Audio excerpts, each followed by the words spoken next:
So I just saw Batman, The Killing Joke, and while it was good, it wasn't great.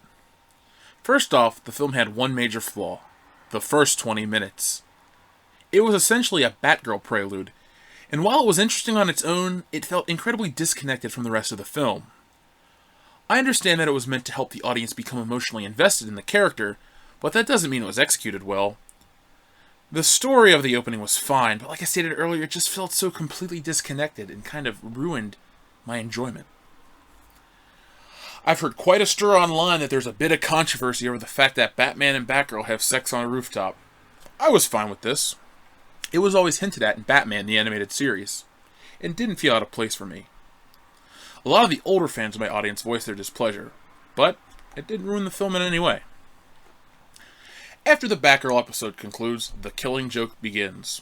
It's a rather faithful adaptation of the comic book.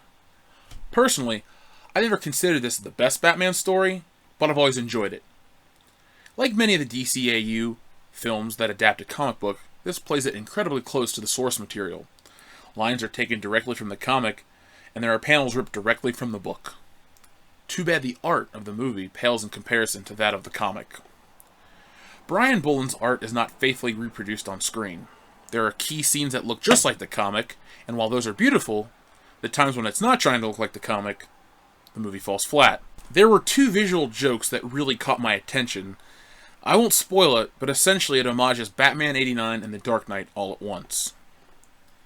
The real attraction of this film was the return of Mark Hamill as the Joker and Kevin Conroy as Batman.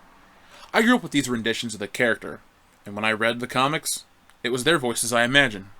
It's nice that I don't have to imagine it this time. Let's talk about my biggest gripe of this film, the gimmicky R rating. This movie was not violent, this movie did not contain any major swear words, this movie didn't contain nudity.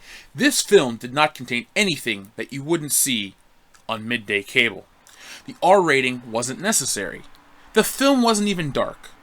I was aware of the tone of the story, but a lot of that tone came from Brian Boland's realistic artwork. When you simplify it for animation, 90% of its impact is diminished.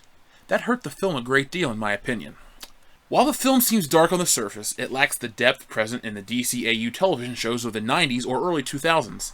Hell, the Justice League Season 2 ender was much more mature, dealing with themes of betrayal, loss, and redemption. While I enjoyed my time in the theater, I can't give this a glowing review. It's as good as many of the other DCAU direct-to-video features, but it doesn't stand among the best of them. I give Batman the Killing Joke a 7 out of 10. Did you like this review? If you did, click that thumbs up button. If you haven't already, subscribe to our channel for more great content.